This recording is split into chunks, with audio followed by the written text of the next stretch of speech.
Уураг гэж юу вэ? Нэмэлт хичээл, амин дэм гэж юу вэ? Та ямар уураг хэрэглэх ёстой вэ? Тэгэхээр ер нь бол бодибилдингийн спортоор хичээлж байгаа хүн нэг судалгаа байдаг юм. Энэ маань болохоор ер нь 5 төрлөөс дээш бүтээгдэхүүн хэрэглэх ёстой гэсэн. За. Та яагаад хасгал хөдөлгөөн хийх хэрэгтэй вэ? Та яавал эрүүл чирэг байх вэ? Манайх удмаараа тарган тий. Тийм харин нэг тийм яриад тарган юм чи манай ээж тарган би бол одоо ойлгомжтой байгаа тий. Энэ бүх асуултын хариултыг спортс нутришн нэвтрүүлэг мэрэгжлийн хүмүүс танд хариулна. Жишээ нь одоо нэг ширхэг сникерс идлээ гэж бодоход 400 ойролцоогоор 60 калори байдаг л. Ер нь бол 460 калорийг бол хүн нэг цаг зам дээр тасралтгүй өндөр хувьдаар гүйж цадалдаг. 5 гараг бүр 21 цагаас SBS World Сугаар спортс нутришн нэвтрүүлэг.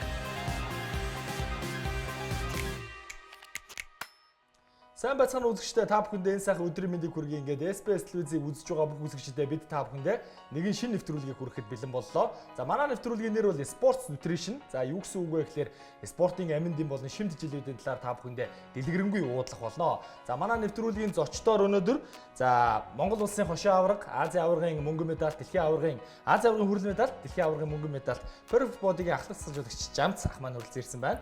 За мөн Golden Gym Fitness Club-ийн эмч Инх хоёр нар бол хүрэлцэн ирсэн байна. Ингээд хоёртой энэ сайхан өдрийн мэндийг хүргэе. За өдрийн мэндийг хүргэе. За өнөөдөр бол манай үзэгчд бас бид гурыг урдаа ингээд уургнууд тавьсан, студид цугларсан байгаад ерөнхийдөө жоохон гайхаж байгаа бох. Тэгээд спорт нутришн буюу спортын одоо шинжлэх ухаан, спортын уургийн талаар бид нар ярилцгаж хүрэлцэн ирсэн байна. Тэгээд юуны өмнө бас манай хоёр үзэгчд өөрсдөө баг зэрэг дэлгэрэнгүй танилцуулвал те. За Жамц хоёроос эхлэе. За намайг Инх хоёр гэдэг. Би эрүүл мэндийн шинжилгээ ухааны их сургууль буюу одоогоор анагаахын шинжилгээ ухааны үндэсний их сургуулийг бол төгсөө хэмж мэрэгчлээ. Одоо сургуулийн бол резидент эмч гэж явдаг. Мөн Golden Gym Fitness Club-д бол арга зүйч эмч гэсэн одоо байдлаар ажиллаж байна. За Golden Gym Fitness Club-д ажиллаад хэдэн жилийн нүрийг үзэж вэ? Fitness Club-д ажиллаад одоо 2 жилийн нүр үзэж байна. За Жамц хавьд. Би бол одоо бодибилдингийн спортоор бараг 10 гаруй жил хичээлж байна. Тэгээд Perfect Body Club-ийг байгуулад одоо манай клуб 3 дахь жилийнхэн нүрийг үзэж байна. Тэгээд манайх бол бас тамирчин бэлтгэхээс гадна бас эсэл тавдаг. Тэгээд энэ жил одоо 2 дахь салбараа нийцсэн. Тэгэл иймэрхүү үйл ажиллагаа явуулах гэж байна. За тэгэлгүй яг ерөнхийдөө бол манай үзэгчид бас анзаарсан бах манай хоёр залуугийн хувьд бол хоёул одоо фитнес клубыг төлөөлж ирсэн ийм хоёр залуу байгаа. Тэгээд мэдээж сүүлийн жилүүдэд за манай Монголын одоо тамирчид гэхээсээ илүү Монгол улсын маань иргэд те эрүүл мэндэд хэр анхаарж байна, хэр одоо фитнес клубүүдийг зорж байна. Яг хоёр бол дотор нь тоон дотор нь байгаа учраас илүү сайн мэдээлэлтэй байгаа болов гэж миний хараад байна. Тэгэхээр энэ талаас яриул. Одоо бол ер нь сүүлийн 10 хоноос хойш юм одоо ер нь миний анзаарснаар бол бодибилдинг фитнес гэдэг маань бол нэлээд газар аваад фитнес клуб асар одоо олноороо байгуулагч байна. Борооны дараа мөөг шиг ингээл байна. Анх 90-ад онд бодибилдингийн яг спорт бий болоод ингээд клубүүд ажиллаж байгаа тоотон 2-3 хүн клуб биднийг баг багт. Тэгээ нэг хэсэг эрчимтэй үйл ажиллагаа явуулж ирж байгаа дунд үедээ нэг суларсан. Тэгээд одоо бол нэг үеуд бол бас юм хөгжөөд хүмүүс одоо нэг эрүүл мэндийн боловсролт нь бол одоо их нэлээд анхаарч үзэж байгаа. Тэгээд фитнес клубүүдээр их хичээлж байна. Дан ганцхан фитнес клуб гэлтгүүгээр бас спортоор хичээлж эхэлж байна те. Мөн одоо агаарт алхах энэ маань бас үндэсний цэцэрлэг төрөлн байгуулагдсантай бас холбоотой байна. Тэгээ энэ бүгдэд одоо Golden Gym клуб ч гэсэн манай клуб ч гэсэн одоо хөв нэмрээ оруулаад залуучуудтай бас ингээд үлгэр дуурайл болоод залуучуудын эрүүл мэндийн боловсролт нь анхаарч байгаа даа. Би бол маш сэтгэл хангалуун гэдэг. За энэ хоёроос асуухад эмч хүний хувьд одоо Golden Gym Fitness Club бол маш олон төрлийн тэмцээн уралдааныг зохион байгуулдаг. Тураах тэмцээн, за жин хасах, за тэгээ мистерийн тэмцээн зохион байгуулдаг. Ерөнхийдөө тэр тэмцээнүүдийг зохион байгуулахаас өмнөх юм анхан шатанд яг орж ирж байгаа фитнес орж ирж байгаа илүүдэл жинтэй эсвэл ямар нэг хүмүүсийн хамгийн түгээмэл асуудаг асуултууд ер нь юу байдаг вэ? Тэ яаж хэрхэн амархан дурах вэ гэж ярьсан дээр асуудаг. Тэ яг манай клубийн онцлог гэх юм бол илүү бас жоохон жин ихтэй хүмүүс манай клубыг илүү зордсон болов гэж анзаардаг. Яг бодибилдинг фитнесээр хичээлдэг залуучууд зорддог л та. Яг гол нь жин хасгаж байгаа хүмүүс яг уучраа олохгүй бас яваад байдаг тийм ээ. Яг жин хасах гэдэг процесс нь болохоор өөрөө нөө булчингаа ажилуулж өөхөө одоо хайлуулах одоо процесс шүү дээ. Гэтэл яг энэ нөгөө нэг одоо яг гол аргатайгаа одоо дүүр тулахгүйгээр бусад бүх аргуудыг хэрэгэлдэг. Одоо янз бүрийн одоо тийм ээ тураах янз янзын сүлжээний бүтээгдэхүүн хэрэглэх, тураах тос маасл хэрэглэх тийм ээ. Скотч эднэр барьж хэрэглэдэг, саун гэдэг янз янзын аргууд хэрэглэдэг л дээ. Тэгэхээр бол хамгийн үр дүнтэй арга бол ерөөсөө дасгал. Гэхдээ зайлшгүй бодит фитнес биш, ерөөсөө хөдөлгөөн дасгал. За тэгэлэг авах. Ингээд спортс нутришн нэвтрүүлэгтэй хамт байгаа бүх үзэгчдэд бас маш их баярлалаа гэж хэлмээр байна. За манай нэвтрүүлгийн гол зорилго нь та бүхэндээ уурга гэж юу юм бэ? Нэмэлт уурга гэж юу юм бэ? За мөн хүмүүс одоо уургийг яаж хэрэглэх ёстой юм бэ? Эрүүл зөв зохистой хооллолт гэж юу юм бэ? Энэ талаар бол бид та бүхэндээ ярих болно. Ингээд бүгдээрээ нэвтрүүлгийнхаа хамгийн ихний сэдв рүү яг одоо орох болно. За хамгийн ихний сэдв байна. Уурга гэж юу вэ гэсэн асуултыг би та бүхнээсээ тавьмаар байна. За таны бодлоор уурга гэж юу вэ? Та уургийг яаж хэрэглэх ёстой вэ? Ингээд бүгдээрээ нэг бичлэг хүлээн авч үзчихээд студидтэй 2 цочтой өргөжлүүлээд яриагаа өгжүүлэх болно. Уурга гэж юу вэ? Нэмэлт хичээл, амин дэм гэж юу вэ? Та ямар уурга хэрэглэх ёстой вэ? Тэгэхээр ер нь бол бодибилдингийн спортоор хичээлж байгаа хүн нэг судалгаа байдгийн. Энэ маань болохоор ер нь 5 төрлөөс дээш бүтээгдэхүүн хэрэглэдэг ёстой гэсэн. За. Та яагаад асгал хөдөлгөөн хийх хэрэгтэй вэ? Та яавал эрүүл чирэг байх вэ? Манайх удмаараа тарган тий. Тийм харин тийм яриад тарган юм чи манай ээж дараа нь би бол одоо ойлгомжтой байлаа тий. Энэ бүх асуултын хариултыг спортс нутришн нэвтрүүлэг мэрэгжлийн хүмүүс танд хариулна. Жишээ нь одоо нэг ширхэг сникер зэдлээ гэж бодоход 400 ойролцоогоо 60 калори байдаг л. Ер нь бол 460 калорийг бол хүн нэг цаг зам дээр тасралтгүй өндөр хувьдаар гүйж цадлагдаг. 5 гараг бүр 21 цагаас SBS World Зүгээр спортс нутришн нэвтрүүлэг. Уурга гэж юу вэ? Бие махбод бол тижээллэг бодис, ялангуяа уургаас өөрийн эсэдийг тогтмол шинжилэн нөхөн сэлбэдэг. Уурга нь амьтны болон ургамлын гаралтай гэж дотроо хоёр ангилагддаг.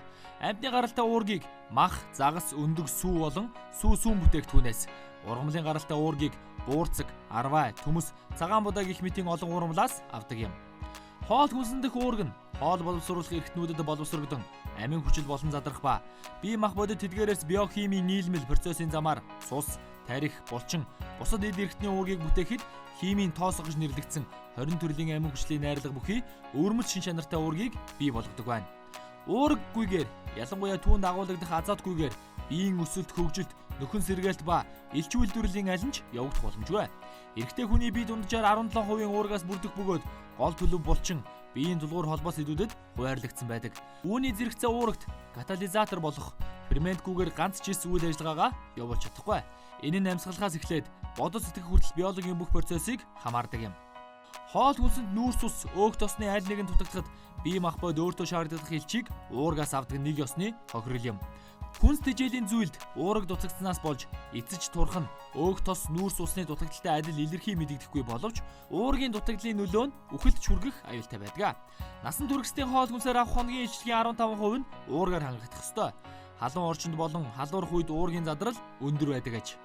Амьтны гаралтай хүнсний бүтээгдэхүүнүүд нь төгс уурга буюу үл орлуулах амин хүчлийн баялаг байхад ургамлын гаралтай бүтээгдэхүүн өөр амин хүчлүүдээр баялаг байдаг.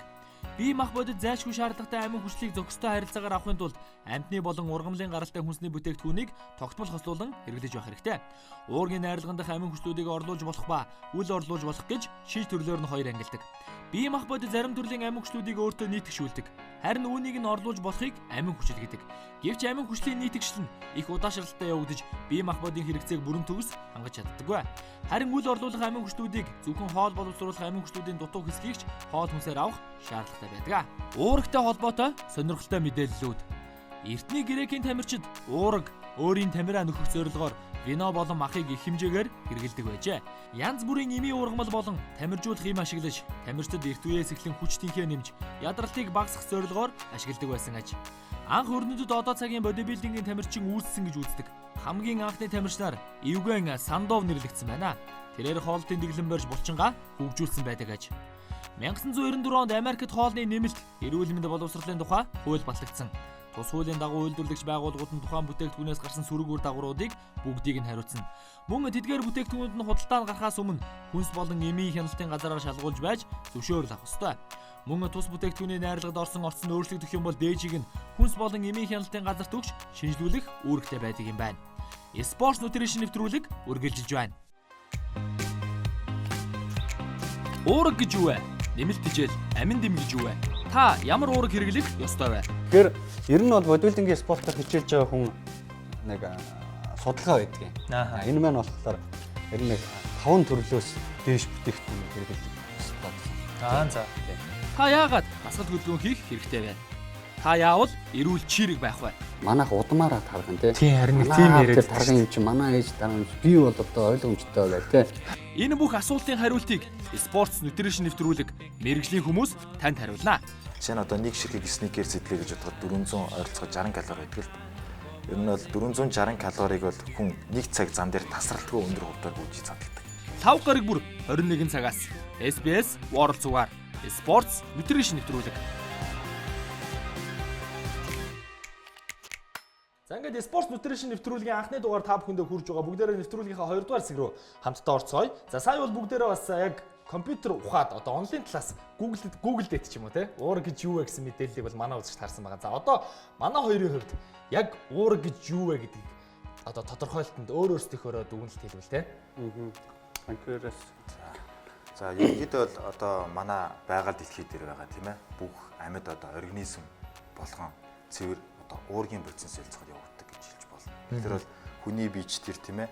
Одоо цэцэг ногоо ургамалч тэр одоо амьтан шавьч тэр чигээрээ уургийн бүтцтэй гэсэн. Тэгэхээр бол ерөнхийдөө бол хэрвээ одоо хүний биеийг одоо байшин барилгаар авч үзэх юм бол уург нь одоо хан одоо тоосго одоо араан бүгд бол болж өгдөг гэсэн. Тэгэхээр бол уургийг бол хүн болгоод хэрэглэх шаардлагатай. Гэхдээ яг уургийг бол цэвэр байгалийн гаралтай байдаг л да. Тэгэхээр бол байгаль дээр бол сүүлийн ном хэвлэлүүдээр бол уул нь бол хуучин 20 төрлийн амин хүчил буюу одоо уург гэж нэрлэдэг гэсэн. Одоо бол 21 гэж бас явдаг болсон байгаа. Тэгэхээр бол ер нь бол уургийн дотор нь бол 2 төрөл ангилаад байгаа. Амьтны гаралтай болон одоо орлуулагддаг.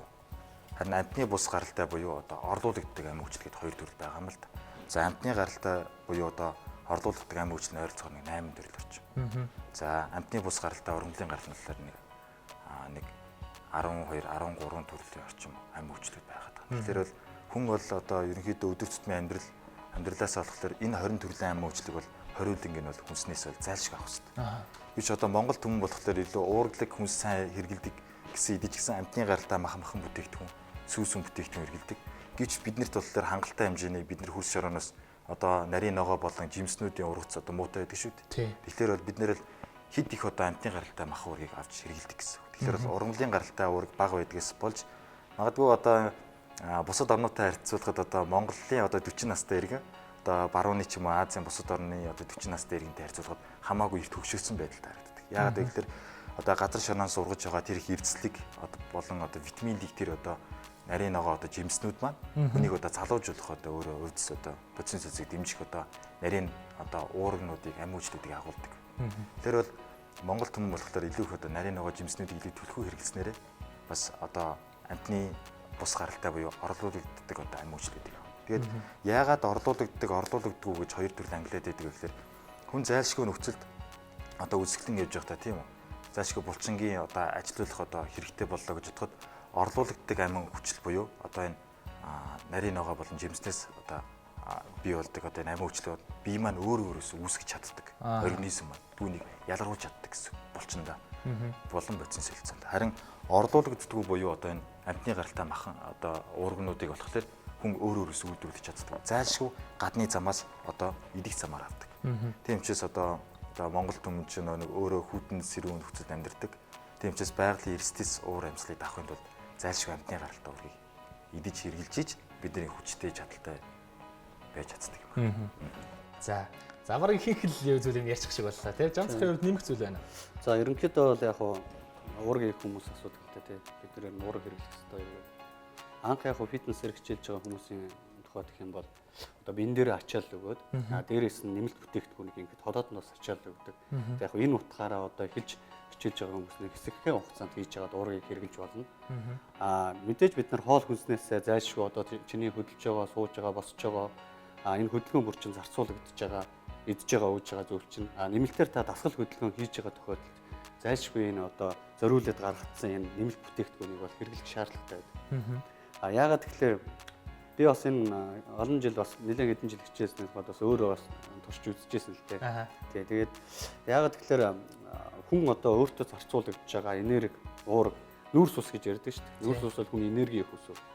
Тэгээ зарцуулагдж байгаа энэ бүх зүйл дээр чинь тулгуурлаад ингээд хоол ундаа хийгээд идээд бэлтгэл хийхэд тухайн одоо ялангуяа тамирчид тухайн одоо гаднаас органаас жишээлбэл одоо нөгөө хоол тэжээлээс авдаггүй тийм амин дэмүүд бол органдаас байж идэг. Тэгэхээр хоол хүнсний зүйлээ хэрэглээд явхлаар зайлшгүй нөгөө хөлсөөр ялангуяа жин асж байгаа хүмүүс чинь хөлсөөр нөгөө эрдэс маш их гадагшилдаг. Гаднаас зайлшгүй нэмэлтээр юм авах шаардлагатай болдог. Тэрийг нөхөхийн тулд хүмүүс их хоол идэх шаардлагатай болдог. Ингээд их хоол идэхээр одоо нөгөө жингээ асж байгаа хүмүүс маань жин нэмэгддэг тий. Тэгээ хамаагүй одоо хоол идэж эхэлдэг. Тийм учраас энэ уурга гэдэг юм чинь нүүрс ус өндөртэй уурга буюу одоо ерөнхийд нь хар үгээр ингээл тайлбарлахад бол ерөнхий биеийн масс жин нэмдэг уурга. Тэгээд булчинлуу чиглэсэн буюу одоо нөгөө жин асж байгаа хүмүүс зориулагдсан ийм шар сүний уурга. Ингэж болцоо хоёр хуваадаг. Тэгэхээр уурганаас хоол хүнснээс авдаггүй энэ амин дэм нэмэлт хичээлүүдээр авахын тулд нэмэлт бүтээгдэхүүнээ зайлшгүй хэрэглэнэ. Тэгээд дээрэс нь энэ бүтээгдэхүүн ч одоо фитнесээр хичээлж байгаа, мөн одоо бус спортын төрлүүдээр хичээлж байгаа ийм юунд хэрэгтэй учраас одоо энэ олон жил оршин тогтноод байгаад байгаа. Тэгэхээр тийм ер нь бол яг нэмэлт хичээлийг хэрэглэн зөв л гэж. За хүмүүсийн одоо асуугаад байдаг хүмүүсийн дунд хамгийн их эргэлзээтэй байдаг асуултуудыг бид хоёроос одоо тавихыг хүсэж байна л да. Тэр нь юу вэ гэхээр фитнест явдаггүй хүмүүс одоо зүгээр ажилдаа яваад гэртээ ирээд амардаг хүмүүс заавал одоо юм савтуугаар хэрэглэх шаардлага байд юм уу юу гэсэн асуулт бас байгаа шүү дээ. Жишээлбэл тэр хүмүүс болохоор зүгээр одоо өглөө босоод өглөөний цагаа уугаад за өдөр нэг хоолоо идэ за орой ирлээд гурилтай шил цөөвөн гайдаад ингээ унтаад яваад идэг. Гэтэ ямар нэгэн байдлаар төмөр өргөдгөө эсвэл спортоор хичээлдэг хүмүүс байдаг. Энэ хүмүүс одоо нэмэлт уурга хэрэглэх шаардлага юу байдаг вэ? Энэ талаас юу гэж боддог вэ? Би бол ерөнхийдөө одоо нэг өөрийнхөө туршлага тий тамирчин хүнийхээ бас өөрөө хэрэгжилж өгдсөн мөн одоо өөр дээрээ ингээд уурга хэрэглэхээр ямар байдیں۔ Мөн одоо тасгал хөдөлгөөн хийхгүй үед ямар байдیں۔ Энэ чиглэлээр бол нэг 10 хэдэн жилийн бас туршлага хөрвүүлсэн. Энэ үднээсээ тайлбарлая. Инфермен болохоор тий одоо эмчи үднээс тайлбарлах гэж бодож байна. Тэгээд ер нь бол яг дасгал хөдөлгөөн хийж байгаа дундуур нь одоо амардаг шүү дээ тийм үү хүн. Тодорхой хугацаагаар амардаг буюу эсвэл одоо 2-3 хоногоор амрах, эсвэл хугацаанд амрах. Ийм тохиолдолд бол одоо нэмэлт бүтээгдэхүүнүүдийг бол хэрэглэж явах шаардлагатай. Яагаад тэгэхээр тухайн дараагийн одоо та хөдөлмөр эрхэлж яагаад маргааш та ажилдаа явах байсан бол өнөөдөр та зайлшгүй унтаж амарч бие сэргээх хэрэгтэй. Таныг унтаж амраахгүйгээр ингээд ажлыг чи хийлгээд гэх юм бол таны ажлын бүтээмж хэдэн өөр буурах уу те. Энтэй адилхан булчин зайлшгүй амарч байгаа үед нь одоо тижээж явах хэрэгтэй. Манайхан ярьдаг шүү дээ одоо дасгал хөдөлгөөн хийгээл танаачтай мөн ажиглагддаг л баг те. Дасгал хөдөлгөөн хийгээл эхлэнгүүтэл ингээл нүдэл юмар ингээл өмгдөөл те ууждэл одоо би яах вэ? Хоолоо барих уу? Дээрээс нь юу өдөж явах уу? Хэрэглэх үү гэж хэлдэг шүү дээ. Энэ бол бас тийм харьцангуй ойлголт. Яагаад тэгэхээр хүн тухайн зүйлийг хийхээсээ өмнө урьдчилж одоо бэлтгэх хэрэгтэй. Инхийн тулд та одоо амин дэм те юу гэдэг амин дэмэгтэй жимс хинаа тэгээд мөн нэмэлт бүтээгдэхүүнүүдийг багуугаар хэрэглээд эхэлж болно. Огт дасгал хийдэггүй хүний тухайд бол заавал нэмэлт хичээл одоо хэрэглэх шаардлагагүй. Харин одоо витамины төрлийн юмнууд те одоо нофтим гэдэг те спорт витаминууд байна. Эдгээр зүйлсүүдийг бол хэрэглэж явах хэрэгтэй. Ганцхан фитнес бодибилдинг гэлтгүүгээр өөр төрлийн спортоор хичээж байгаа хүмүүс ч гэсэн адилхан хөлс гаргаад хөдөлгөөн хийгээд булчин ширүүсэн ажиллаж байгаа учраас энэ нэмэлт бүтээгдэхүүнүүд бол хэрэглээд явсан юм. За тэгээд бас сонирхолтой асуултууд маань үргэлжлэх гэж байна л да. Хүмүүсийн бас хамгийн их тавьдаг асуулт нь юу вэ гэхээр уурга уугаал булчинтай болчдөг. Уурга уугаал лаг болчдөг. Нэг хайрцаг уурга, нэг сар уугаал лаг болчдөг гэдэг. Тиймэрхүү ойлголт маш их байдаг шүү дээ, тий. Энэ ойлголтыг одоо яаж нэг тэр эерэг байдал руу чиглүүлэх вэ? За их хоёр гэж бодож байна. За уурга ууснаар бол нэг тийм яг шууд гоё болчиход байгаа бол биш л тий. Тэгэхээр булчин гэдэг эргэтэн чинь өөрөө одоо юу одоо гараар тайлбарлах нь хоорондоо одоо агшиж бие биенийхээ эсрэг чиглэл зүрлжиж одоо ажилтдаг хэрэгтэй юм л да. Тэгэхээр бол булчин хүний биеийн одоо 80% нь ойролцоогоо эрэгтэйчүүд тийм ээ 80% нь одоо булчингаас тогтдог. Тэгтээ булчингийн үндсэн бүтс нь болохоор цэвэр уурга байдаг. Тэгэхээр бол дасгал хийж байгаа хүмүүст ягаад одоо уурга хэрэглэх шаардлага сая жам цах хэлж байна тийм ээ дасгал хийхгүй бол одоо уурга уух шаардлага энтэй бол мэдээж санал нийлж байна. Дасгал хийж байгаа нь ягаад уурга уух шаардлагатай гэхээр жишээ нь одоо булчин одоо ажилчаа ингээд бодъё л да түрүүний жам цахын усны жишээтэй ижлэх юм. Тэгэхээр л булчин бол зөвхөн өөхийг хариулах цор ганц хэрэгтэй. Тэ? Булчин өөрөөр ажиллаж иж булчин өөрөө хөөж тэлж томордог. Түүний үндсэн бүтц нь уурга байдаг тийм ээ. Тэгэхээр бол булчин бол хэдий чиний ажил нь төдий чинээ булчин дижээж түүний цалингийн нэмж өгч тийм ээ. Амрах хугацааг нь өгөх хэрэгтэй. Тэгжиж одоо тэхийн тулд булчин маш сайн ажил хийгээд маш сайн цалин авахын тулд одоо ажлаа хийснийхэн дараа бид нар одоо хүнснээс авч чадахгүй байгаа уурга нэмэлт бүтээгдэхүүн бид нар авт юм байна. Тэгэхээр би түрүүн хэлсэн шүү дээ. Нөгөө хангалттай бид нар уурга авч чаддаггүй тийм ээ. Яг бол бид нар бүх амьтны ямхыг иддэг. Бүх ногоо, бүх жимсийг иддэг учраас 20 төрлийн амжилт хариулаа бидний бие махбод бүрдэж чаддаг. Улмаас дасгал хийж дуусныхын дараа болгон яг өөрсдийнх нь зорилгоос шалтгаалаад уурнуудыг бас зөв сонгох хэрэгтэй. Тэгвэл чин хасах төрлийн хүмүүс болохоор ерөнхийдөө бол маасны чиглэлийн уурга өгөх юм бол мэдээж эсрэг чиглэлийн үр дүн үзүүлнэ. Чин хасгаж байгаа хүмүүс болохоор түрүүн жамцах хэлсэн шиг одоо вэй төрлийн буюу шар сууны төрлийн уурга хэрэгэлдэг. Яг л шар сууны төрлийн уургач өөрөө маш их калори багтай. Цэвэр уурга орчдөг учраас маш их сайхан дасгалаа ажилуулсны дахин дараа уурга уух юм бол булчин одоо түрүүний одоо ажилласан одоо хүч өдрөө буцаад одоо нөхөж авч дараагийн удаа ажиллах одоо хүч энерги одоо нөхөж авдаг гэсэн. Тийм учраас одоо дараагийн удаа ажиллах одоо хөдөлмөрийн жил нөхөж чинь гэхээс биш хийснээрээ л том болоод байгаа гэсэн бол биш юм байна. Тэгэл байх тий.